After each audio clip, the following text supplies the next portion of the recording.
Bonjour tout le monde, j'espère que vous allez bien, vous avez choisi l'analyse d'Avax. Donc c'est ce qu'on fait aujourd'hui, je remets en jeu Morpho contre HNT, c'est à vous de décider dans les commentaires. Le commentaire qui reviendra le plus gagnera l'analyse et également n'hésitez pas à me proposer d'autres idées d'altcoin que je pourrais analyser. Également, je refais un petit peu en copy trading très rapidement, 14 TP sur les stratégies libres, des TP sur XRP, SOL, TRX, BGB, AR par exemple. Les résultats de la stratégie SPT juste ici. Pour ceux qui veulent rejoindre le copy trading, je le redis, c'est 100% gratuit, vous conservez 100% des gains et c'est 100% sécurisé. Vous cliquez sur le premier lien en commentaire épinglé, ça vous ramène sur la page que je suis en train de vous montrer ici. Vous avez juste à vous inscrire sur BitGate via notre lien partenaire parce que c'est sur BitGate que ça se passe. C'est la meilleure plateforme de trading de crypto-monnaie. Ensuite, vous cliquez sur le deuxième lien, c'est un petit formulaire. Vous mettez votre prénom, votre email, votre identifiant BitGate qui est composé uniquement de chiffres et qui se trouve sur votre tableau de bord BitGate. Et ensuite, vous cliquez ici sur configurer le copy trading. C'est une petite playlist de 4 vidéos qui vous explique de A à Z comment configurer le copy trading. Vous avez juste à cliquer là où on clique et ensuite vous aurez accès à cette petite plateforme qui est la plateforme sur laquelle vous pourrez cocher et mettre les stratégies tout simplement. Alors du coup, pour revenir sur Avax ici, alors on est revenu dans des zones qui sont intéressantes, c'est-à-dire qu'on est venu combler des morceaux d'imbalance qui n'étaient pas comblés premièrement, et on est revenu dans la zone de rechargement de la dernière impulsion depuis l'élection de Trump. Je vous parle de cette zone depuis très très longtemps, de vous dire justement de prendre des profits sur la montée, au cas où le marché vient retracer dans les zones de rechargement, et on peut voir qu'on y est revenu ici. Alors on a fait une petite mèche, mais on y est quand même revenu. Le marché revient assez souvent le 20 décembre 2024, et depuis Avax est en train de consolider. Alors, ce qu'il faut comprendre, c'est que Avax est revenu prendre les stops ici de la chute, alors pas tous les stops, ok, mais on est revenu prendre les stops intermédiaires, c'est-à-dire que grosso modo, on n'est pas venu reprendre cette mèche ici, mais on est revenu prendre le creux intermédiaire avant, ce qui pourrait lui permettre éventuellement de former un double bottom, ok. Si ce double bottom arrive à se former, on aura une reprise éventuellement haussière. Bon, bien sûr, il faudra passer ces imbalances baissières, on voudrait pas que le marché se retourne ici, mais ça pourrait permettre à Avax de faire une continuation haussière. Si votre biais et que le bull run n'est pas terminé, en tout cas moi c'est mon cas, je m'attends à ce qu'on puisse aller chercher au minimum le sommet de 2024 au cours des prochaines semaines, donc de revenir au-dessus des 65 $. Maintenant, ce qu'il faut bien comprendre, c'est que cette zone de rechargement, elle est assez large et le marché peut venir la bosser un peu plus. C'est-à-dire qu'il faut pas être étonné si jamais il y a ça. Ok. Grosso modo, vous savez que votre zone d'achat pertinente, c'est vraiment toute cette zone. Donc là, c'est entre les 35 et les 29 $. Ça veut pas dire qu'il faut vendre ici parce que le marché peut rebaisser. On vend des profits sur la montée. On vend pas on vend pas quand le marché baisse. On peut vendre quand le marché baisse, c'est pas un souci. Mais ce que je veux dire, c'est que si ici, ça vous démangeait de pas prendre de profit et que là, ça vous démange de vendre parce que vous avez peur que ça aille plus bas, c'est qu'on n'est pas très loin du bottom. Ça, il faut le comprendre. Ok. Et grosso modo, parce qu'en fait, quand vous mettez les replays, si le marché ici, il arrive à vous mettre le doute de prendre des bénéfices et qu'une fois qu'on est revenu là, le marché vous dit bon bah vend, enfin votre cerveau est en train de vous dire vendre, c'est qu'on n'est pas loin d'un bottom. Maintenant, comme je le redis, oui, il est tout à fait possible de venir travailler cette zone un peu plus profondément, mais ce sont des zones d'achat, ce ne sont pas de zones de vente en théorie. Également, ce qu'on peut voir ici en mensuel, c'est qu'on a eu la clôture de décembre, et la clôture de décembre forme du coup un imbalance haussier. C'est pour ça qu'il faudrait pas être étonné de revenir faire une petite mèche dans cette zone, éventuellement jusqu'aux 29 $, pour combler cet imbalance mensuel, pour prendre le contre-pied. C'est-à-dire courant janvier, venir reprendre le plus bas du mois de décembre, hop, et là former définitivement le bottom pour repartir dans quelque chose d'haussier. Ça veut pas dire que c'est le scénario qui va se réaliser, mais c'est un scénario qui est probable et qui peut arriver. Et donc ça, faut le comprendre. Et c'est pas parce que le marché vient faire un plus bas qu'ici il faut vendre, ok. Justement, ça c'est une zone d'achat. Si on revient ici, ça c'est juste que c'est la seule chose que j'essaye d'expliquer. Maintenant, si on regarde le prix en weekly, on voit que pareil, on est revenu en zone de rechargement. On voit que bon, il y a encore un peu d'imbalance plus bas. Est-ce que ça va être comblé ou pas? Ça, on peut pas savoir. En tout cas, c'est intéressant d'avoir du cash et de mettre des buy limits ici si on y revient, parce que ce serait une zone extrêmement intéressante. Mais voilà, ce qu'il faut comprendre, c'est qu'on arrive dans des zones d'achat qui sont très pertinentes et ça va être des zones d'achat, si on y vient, très intéressantes. Je vous donne les points d'intérêt à surveiller au cas où on a une poursuite baissière. On pourrait d'abord venir prendre ce plus haut weekly avant de faire une poursuite baissière si c'est l'objectif. Ok.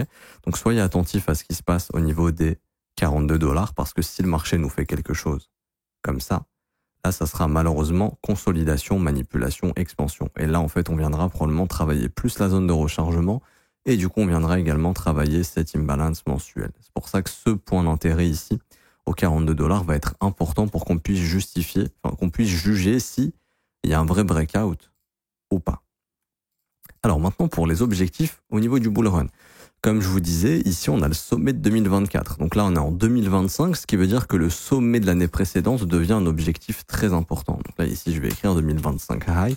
Je pense personnellement qu'on y reviendra. J'aime pas émettre des probabilités, mais ça veut rien dire. Hein. Mais pour vous donner un ordre d'idée, je pense qu'il y a 70% de proba de revenir chercher au moins les $65. Ok, au cours des prochaines semaines. Ça correspond d'ailleurs, je pense, à vue d'œil, je dirais un retracement de 38,2, j'ai l'impression. Ouais, c'est bien ça. Retracement des 38,2, vous connaissez la règle, et si on casse 38,2, il y a de grosses probabilités d'aller chercher 61,8, donc ici autour des $94.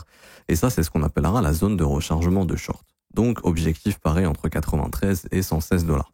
Si jamais on s'affranchit de cette zone au cours des prochaines semaines, prochains mois, prochain objectif pourrait être l'ATH de 2021. Et je vais même vous indiquer, est-ce qu'il n'y a pas le sommet de 2022 qui traîne quelque part? On va regarder ça. Ici, sommet de 2022. Si, on a le sommet de 2022 ici à $117. Ça aussi, c'est une zone de profit importante. Les sommets annuels sont des zones de profit. Faut vraiment pas les négliger. Ça, c'est vraiment important de bien comprendre ça. Alors, on voit que c'est à $117. C'est vraiment des zones importantes. Donc, 65,39$, c'est une zone de TP. Pas à prendre tous vos TP, mais c'est une zone de prise de profit. Là, on voit clairement pour moi qu'on a posé un bottom, qu'on a retracé, qu'on a reposé un bottom, qu'on a fait un push et que là, on est dans l'optique de trouver un creux ascendant. Ça veut dire, grosso modo, faire une future vague haussière. Encore une fois, le creux pourrait être légèrement plus bas, mais dans l'idée, ça va être de faire quelque chose comme ça. Au niveau du prix, c'est ce qu'on voit ici. Et du coup, ensuite, si jamais il y a un gros rallye, on peut aller chercher des extensions 161,8-200 qui, à ce moment-là, vont nous ramener entre les 234 et 280. Alors ici, on va regarder, ici sur CoinGecko, en termes de capitalisation, est-ce qu'il y a une différence entre le market cap et le prix? Est-ce qu'on a eu la dilution de tokens ou pas? Ça, c'est important. Donc le prix ici, vous voyez, il est sous le sommet de mars 2024. Le market cap, lui, est quasiment revenu proche du sommet. Ce qui veut dire qu'il y a continuellement de la dilution de tokens sur AVAX, même au niveau du prix, ici on le voit. Regardez, le prix est juste revenu retracé à 38,2. Au niveau du market cap, on est revenu en zone de rechargement de short. Ce qui veut dire que maintenant, il faut un market cap plus important pour aller chercher plus haut. Exemple, pour faire un ATH maintenant sur AVAX, ATH qui était donc à $146, il faudra donc un market cap de, et je vous donne la formule pour calculer, vous prenez le prix que vous souhaitez, donc 146, et là vous multipliez par le circulating supply. Donc là, 409 918 591. Si on veut refaire un ATH, il faut environ 59 848 millions de market cap, je vais arrondir à 60 milliards. Si on veut revenir ici, il faut 60 milliards de market cap. Pour vous donner une idée, à l'époque, pour venir ici, on avait eu un market cap de 30 milliards. Donc vous voyez, il y a eu une dilution de x2. Donc maintenant, pour faire un ATH, il faut 60 milliards de market cap. Je vais vous donner les extensions en termes de capitalisation et en termes de prix, on va voir ça donne quoi. Donc on va sur ChartCoinTrader Pro, on va aller sur AVAX ici, on va indiquer AVAX Market Cap, on prend la source de CoinMarketCap toujours, donc là vous prenez Avalanche Market Cap, vous cliquez ici, on va attendre que ça charge, et ensuite ici vous passez en weekly, hop, vous tracez un fib du plus haut jusqu'au plus bas, donc le 6 c'est ChartCoinTrader Pro, vous cliquez ici sur fib retracement, vous prenez le plus haut, vous prenez le plus bas, qui a été trouvé, qui est ici. Et donc, on a un objectif d'extension au niveau de la capitalisation entre 50 milliards et 61 milliards. OK? Ce qui voudrait dire que 60 milliards, c'est la TH, c'est autour des $146. Et 50 milliards, on va calculer en termes de prix, ça donnerait quoi? Donc, cette fois-ci, pour calculer le prix, vous prenez le market cap qu'on a indiqué, donc 50 milliards, et cette fois-ci, vous divisez par le circulating supply, donc 409 918 591. Vous faites entrer, ça vous donne le prix. Ici, ça fait $122, donc 121,9, mais je vais arrondir à $122. Du coup, on va noter que $122, c'est ici, et là, c'est 50 milliards de market cap. Et ça, on va noter que ici, c'est 161,8, hop, 200 au niveau des extensions market cap. OK? Et ça nous donne du coup un prix entre, ici, on va le noter, entre 120 et $150 à peu près. OK? Donc, si AVAX va pas chercher une extension au niveau de son prix, mais au niveau de sa capitalisation, il y aurait une grosse fenêtre de top entre 120 et $150. C'est-à-dire qu'en gros, AVAX viendra stopper proche de l'ATH précédent ou légèrement au-dessus, histoire de récupérer les stops de ceux qui vont shorter éventuellement sur les contrats dérivés. Mais ça serait vraiment notre fenêtre de top entre 120 et 150. Si vous estimez que c'est un market cap qui est petit pour Avax, à ce moment-là, il faudra aller chercher des extensions. Et du coup, on va calculer en termes de market cap, il faudra combien. Donc pareil, ici je prends, alors l'objectif c'était combien? Entre du coup 230 et 280, je vais prendre la zone médiane, on va prendre à 260. 260 fois le circulating supply qui est donc de 409 millions, et je vais arrondir à 410 millions parce que d'ici là il y aurait eu un peu d'inflation. Ça nous fait 106 milliards de market cap, ok? Ça veut dire que grosso modo, pour venir atteindre cette zone d'extension, à peu près, il faut 106 milliards de market cap. On va dire entre 100 et 106 milliards.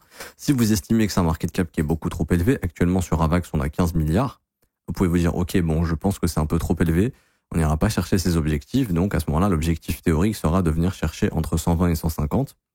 Si on revient à l'ATH précédent des 30 milliards de market cap, si vous dites, ok, bon, bah, si ça revient déjà à 30 milliards, c'est pas mal. À ce moment-là, ça vous fera là, vous calculez 30 milliards, hop, sur la calculatrice. Vous divisez ça par le circulating supply, on va arrondir à 410 millions. Ça vous donnera un prix de 73 $. C'est-à-dire que ici, 73 $, c'est un ATH market cap et ça correspond du coup à peu près, au sommet de 2024 ici, actuellement, autour des 65 $. Donc ça fait à peu près 70 $ l'ATH market cap. Hop, 73 $, pardon, 73 $. Ok. Et également, je vous rappelle que, alors moi franchement, pour être honnête avec vous, ça m'étonnerait qu'on aille chercher les 100 à 106 milliards de market cap. Je pense vraiment que la zone de top, elle sera entre 120 et 150, je vous explique pourquoi. Parce que Avax, il appartient à l'indice Others, ok? Et comme je vous expliquais, Others, je pense que le marché des altcoins va top courant 2025, quand on sera venu chercher le haut de cette trendline. Je pense que la capitalisation, en fait, si vous regardez, toutes les altcoins en dehors du top 10, en 2018, leur record, c'était 74 milliards de market cap. En 2021, c'était 489 milliards de market cap, ok? Je pense qu'en 2025, le top sera entre les 800 à 1000 milliards de market cap. Ce qui veut dire que là, actuellement, la marge de progression de toutes les altcoins en dehors du top 10, c'est entre 500 et 600 milliards de market cap au total. C'est-à-dire que toutes les alts en dehors du top 10, elles ont entre 500 à 600 milliards de market cap à se partager. Avax, actuellement, il est à, ici, 15 milliards. S'il va chercher 100 milliards, c'est qu'il récupère 85 milliards de market cap. C'est-à-dire qu'en fait, vous prenez le pari que sur toutes les altcoins du top 10, et normalement, si je dis pas de conneries, Avax, il est pas du tout dans le top 10, il est en dehors, il est top 11. En fait, vous prenez le pari que si Avax reste en dehors du top 10, donc ici, que parmi les environ 500 à 600 milliards, Avax, il va récupérer à lui tout seul 85 milliards. Moi, je vous le dis honnêtement, ça me paraît peu probable. Pour être honnête, je pense pas qu'il va récupérer autant de dominance, surtout si on regarde Avax dominance. Alors je sais pas si Avax a récupéré beaucoup de dominance récemment, il en avait gagné beaucoup ici en 2023, on était passé de 0,3 à 1%, mais là on voit que depuis plusieurs semaines, c'est un coin qui, depuis l'élection de Trump, n'a pas gagné de dominance. Malgré le rallye qu'on a eu dans les altcoins, il gagne pas énormément de dominance, ce qui veut dire que ça m'étonnerait qu'ils prennent une marge aussi importante, ok? Du coup, moi, personnellement, je pense plus qu'on serait sur des extensions en termes de market cap et non pas en termes de prix. Et à ce moment-là, les objectifs sont clairs et nets, c'est entre 120 et 150, ok? Ce serait déjà vraiment pas mal de revenir chercher entre 120 et 150. Donc, depuis le prix actuel, ça ferait un push d'environ x3, voire x3, voire x4, entre x3 et x4. Et ça nous permettrait d'aller chercher entre 50 et 60. Et ça me paraît plus réaliste de se dire que Avax, parmi les 500 à 600 milliards qu'il y a encore à gagner, éventuellement, pour les assets Others, donc en dehors du top 10, ils pourraient gratter environ 45 milliards, on va dire entre 35 et 45 milliards. Ça, oui, ça me paraît réaliste, ok? Ça ferait à peu près un huitième, si je compte bien, un septième, un huitième de toute la capitalisation qui est encore à prendre. C'est pas mal, ok? Par contre, au-delà, franchement, ça me paraît un peu compliqué. Donc moi, si je devais prendre un bet, un pari, ce serait de me dire, ok, le top, je pense qu'il sera au-dessus du sommet de 2022, et proche de l'ATH. Donc vraiment, entre 120 et 150 $, je pense que ce sera l'ATH sur ce cycle de Avax à cause de la dilution. S'il n'y avait pas eu de dilution, on aurait pu aller plus haut. Mais au vu malheureusement de la divergence qu'on a entre le market cap et le prix, ici comme vous le voyez, c'est ce qui rend compliqué d'aller chercher des extensions beaucoup plus importantes, sachant qu'il y a de plus en plus de coins, de plus en plus de supply, etc. Donc ça, c'est aussi à prendre en compte.